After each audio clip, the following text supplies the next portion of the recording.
안녕하세요. 네, 안녕하십니까. 안녕하세요. 네, 최초로 시도하는 저기 보세요. 그렇죠. 죄송합니다. 방송에 익숙치가 않아가지고 최초로 시도하는 익숙할 때 되지 않았나요? 녹화방 이제 익숙해지. 근데 녹화는 또 처음이잖아요. 네, 네. 맞아요. 이거는 정말 수업 때 해본 거 외에는 처음 네. 해보는 것 같아서요. 네. 뭐 어쨌든 그래도 인사하고 시작해야겠죠. 네, 네, 안녕하세요. 안녕하십니까. 번호가 제일 높은 저부터 인사드리겠습니다. 임상심리 전문가 제 302호. 얼마 전에 자격증을 찾았는데 보니까 진짜 302호더라고요. 최승원이라고 하고요. 덕성여자대학교 심리학과에 있습니다. 그리고 지금 임상심리학회에서는 정책 및 제도이사를 맡고 있습니다. 안녕하세요. 저는 임상심리 번호는 여기보다 좀 더 높은 것 같기는 한데 저는 835호이고요. 현재 성신여대 심리학과 재직 중이고 저는 한국임상심리학회에서 임상심리교육정책위원장입니다. 기네요. 네. 네, 외웠어요. 네. 안녕하십니까. 한국임상심리학회 홍보 및 정보이사 고려대학교 심리학과 허지원이고요. 임상심리 전문가 553호입니다. 네, 지금 이 프로그램의 책임을 맡고 계신 네. 분이십니다. 자, 오늘 주제는 열등감으로 저희가 잡아봤었죠. 네, 녹방이라 좀 색다르네요. 네, 그러게요. 열등감으로 지금 잡아봤고요. 열등감 기다리던 주제입니다. 하실 말씀 많고 밤을 샐 수도 있을 것 같아요. 알겠는데. 네. 자, 열등감에 대해서 일단 저희가 간단하게 좀 얘기를 해보고자 합니다. 네, 열등감은 학술적 용어인가요? 그러니까 저희가 그걸 두고 좀 얘기를 했었죠. 열등감이라고 하는 건 사실 심리학 쪽에서는 잘 쓰지는 않는 용어이긴 합니다. 오직 한 분만 떠오릅니다. 누군가요? 아들러님. 네, 맞아요. 그렇죠. 네. 그렇죠. 아들러님이 네. 제일 최초로 네. 키가 워낙 작으셔서 아마 본인의 그분이 경험에서 단신이셨군요. 네. 그래서 항상 사진 찍을 때도 이렇게 박스 위에 올라가서 그 정도였어요? 네, 융이랑 같이 머리 높이를 이제 그렇구나. 맞추려고 융이 그러니까. 크셨던 거군요, 네. 키가. 아들러가 크셨는지는 작았던 모르겠지만 워낙 아들러가 작았어요. 작았던 것 같습니다. 네. 그렇군요. 열등감이 있었던 거죠, 그죠? 열등감이 아니었으면 사실은 별로 안 중요하잖아요. 네, 그 그렇죠. 사진 찍을 때. 그렇죠. 수려한 외모였으면 그런 훌륭한 이론이 안 나왔겠네요. 못생기기까지 했다는 얘기신가요? 정확하게는 키로. 얼굴이 기억은 잘 안 나네요, 이분이. 평범해요, 네, 평범해요. 평범하죠. 네. 근데 어쨌든 그 아들러의 이론에 기반해서 미움받을 용기라는 책이 굉장히 인기를 끌었었고 그렇죠. 일본 정신과 의사가 작가들이 썼어요. 그냥 작가가. 작가들이 이제 썼었고 네. 굉장히 잘 됐었던 책이었죠. 네.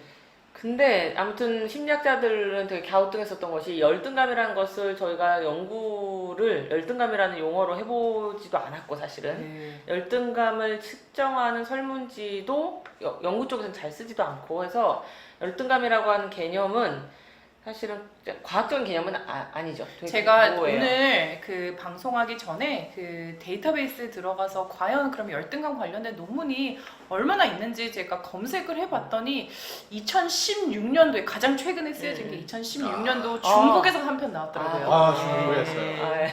왜 중국이 왜 이렇게 지금? 아니야 거기까지 해. 그러니까 그래서 저희가 그 열등감을 주제로는 잡고 있지만 심리에 입각한 열등감에 대한 얘기를 좀 지금부터 좀 해볼까 합니다. 심리 쪽으로는 제가 찾아보니까 상담 심리 쪽에서 그냥 심심치 않게 가끔씩은 나오는 것 같아요. 아무래도 좀 관심사가 일반인의 심리 문제시다 보니까 그만큼 좀 열등감이나 이런 주제들이 자연스럽게 상담 주제로 잘 떠오르시는 게 아닌가 싶습니다. 네. 굳이 정의를 하자면 열등감은 낮은 자존감 플러스 수치심, 그죠? 그러니까 여러 가지 뭐 정서적인 측면으로 치면 좀 수치심에 가장 가까운 정서인 것 같고요. 이제 행동이나 인지적인 거를 치면 이제 뭐 남들과 비교, 뭐 회피, 뭐 약간 이런 행동들인 것 같고요. 아니면 네. 남을 일부러 뭐 깎아내린다든지 네. 뭐 어떤 행동적이거나 정서적인 인지적인 부분을 생각을 해본다면 이제 이런 것들의 조합을 우리가 모아서 열등감이라고 하는 게 아닌지 생각을 해볼 수 있어요. 네네네.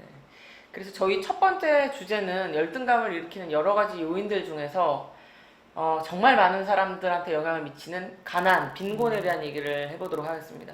그러니까 사회 경제적인 상태라고 우리가 흔히 얘기하는데 그 이제 피라미드가 있고 피라미드 꼭대기에 사회 경제적인 상태, 예를 들어서 부모의 직업이나 수입, 부모의 교육 상태, 나의 직업과 수입, 교육 상태 등등을 고려했을 때 좀 가장 높은 쪽에 있는 분이 있는가 하면 여러 가지가 약간 불안정한 상태에 있는 분들이 계시죠.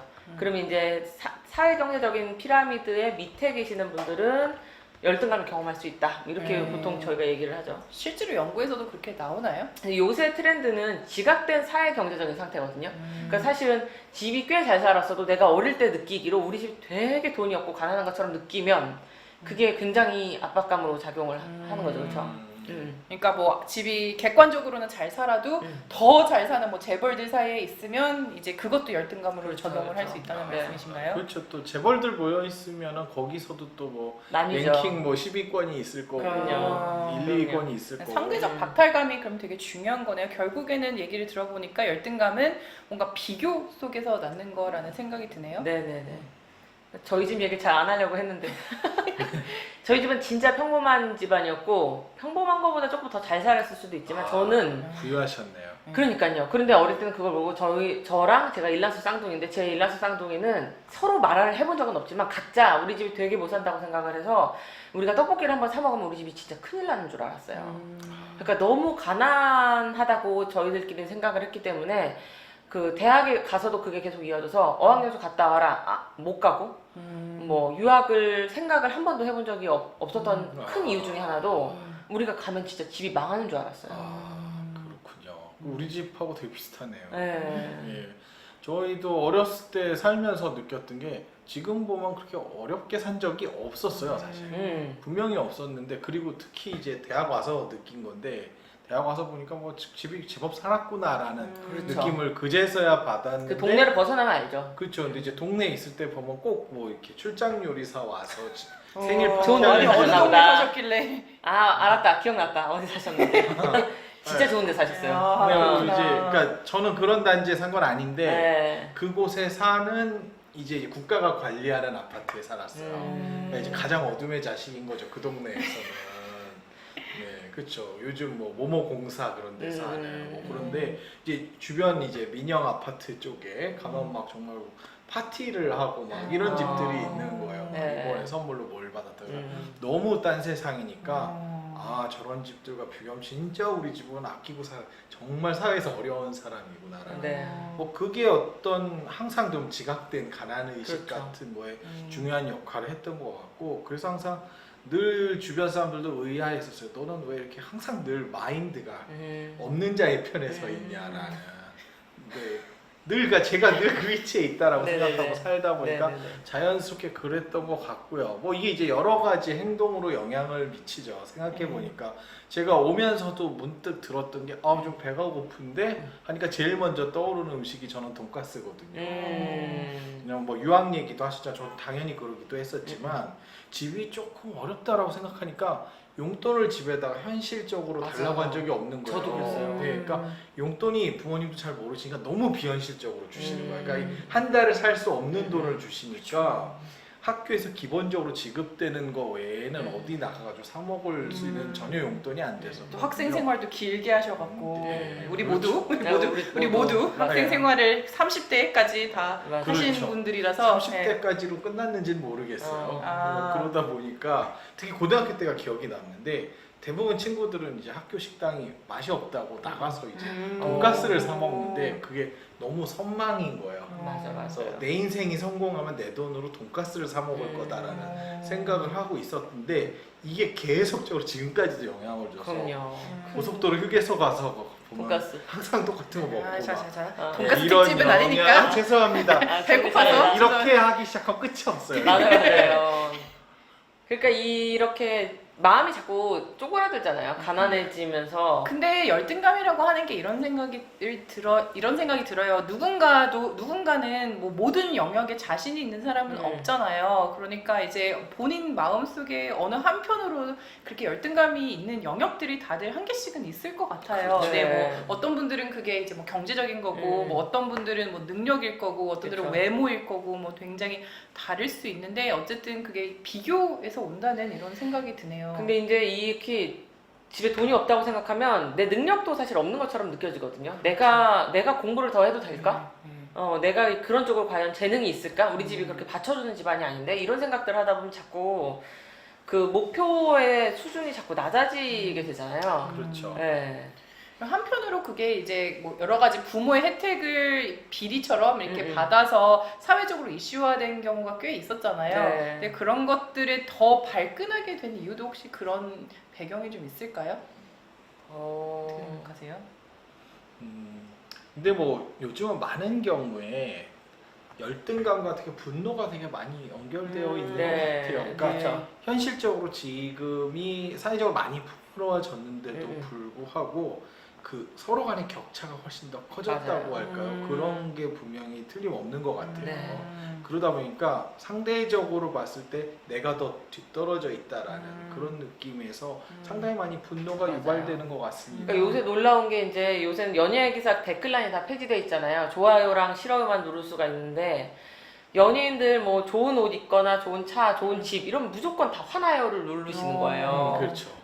그걸 보고 이제 사람들이 많이 힘들구나. 그러니까 지금 많이 불안정하고 화가 많이 나 있는 상태구나. 그러니까 본인이 뭔가 극복할 수 없는 부분에 너무 포커싱을 해갖고 네. 이제 그런 것들을 너무 크게 받아들이고 본인이 할 수 있는 부분에 대해서는 좀 별로 생각을 하지 않는 그런 그렇죠. 부분들인 건가요? 그렇죠. 네. 그리고 또 위험한 게 자본주의의 주요 마케팅 전략 중에 하나가 사실은 열등감을 유출이죠. 자극하는 거죠. 그렇죠. 맞아요. 그렇죠. 너는 아직 이런 것도 못 갖고 있어. 그렇지. 라는 네. 걸 가지고 상당히 부추기기 때문에 플렉스. 네, 플렉스. 네. 남자들은 이제 무슨 차를 타고 다 이런 지각된 가난이 아이들한테 많은 영향을 미치기 때문에 정말 안 좋은 양육 태도라고 저는 생각하는 것 중에 하나가 그 어릴 때 경제관념 키워준다고 네. 돈 되게 조금 주거나 이런 거 뭐 우리 집에 저거 너무 비싸 이런 거 하는 거 있잖아요. 네, 네. 진짜 별로예요. 네, 네. 저희 부모님이 그러셨어요. 어. 아, 이게 보시면 안 되는데.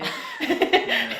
네, 그거 되게 별로죠. 일부러 굉장히 그 이제 돈 많이 풀면 애 망친다 뭐 약간 이런 생각들 아무래도 뭐 저희 부모 세대는 다 전후 세대이기 때문에 정말 고생하고 자란 이런 것들을 많이 보셔서 이제 어쨌든 힘들게 자란 것에 대해서 뭔가 이제 알아야 된다 약간 이런 게 그렇죠, 있으셨던 것 같아요. 겁을 네. 조금 주죠. 네, 애들한테. 네, 그래서. 네, 맞아요. 그리고 뭐 망친다는 생각을 되게 많이 하셨었던 것 같기도 해요. 근데 그게 어쨌든 간에 뭐 친구들은 다 가지고 있는 것을 나는 가지고 있지 않는데 뭐 우리 집이 충분히 사줄 수 있는데도 불구하고 가지고 있지 않으면 박탈감을 느낄 수밖에 그렇죠. 없는 부분들이 있죠. 네. 애들을 조금 이제 많은 걸 부족하게 키워야 애가 강하게 큰다라는 맞아요. 생각들을 네. 하시죠. 맞아요. 그래야 뭐 얻고 싶은 것도 많아지고 음. 근데 그렇지는 않았던 것 같아요. 오히려 정말 아까 교수님 말씀하셨던 것처럼 좀 우리 좀 어려우니까 참고 살아야 된다라고 하니까 내 가능성까지도 맞아요. 많이 낮출 수밖에 맞아요. 없어지는 거죠.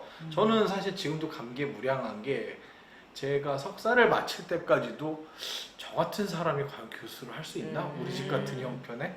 뭐 이런 생각을 너무 당연시 여기고 살았거든요. 그러니까 교수가 얼마나 열심히 학문을 사랑하고 그쪽에서 능력을 키워가야 되는지 생각해야 되는데 이 정도 가정 형편이면 그런 건 못하는 거지라는 그렇죠. 생각부터 하게 된다라는 게 사실 이런 부분이 교육적으로 정말 안 좋은 것 아, 같아요. 정말 안 좋은 것 같아요. 부모님들은 어쨌든 잘 되라고 하시는 건데 그래서 그러다 보니까 뭐 사랑도 너무 아끼고 사랑한다는 말도 너무 아끼시고 칭찬도 아끼고 돈도 좀 아끼고 이런 것들이 오히려 그 친구의 굉장히 최적의 마음 상태나 최적의 그 가능성, 자기의 꿈 이런 것들을 자꾸 이렇게 내리는 느낌이에요.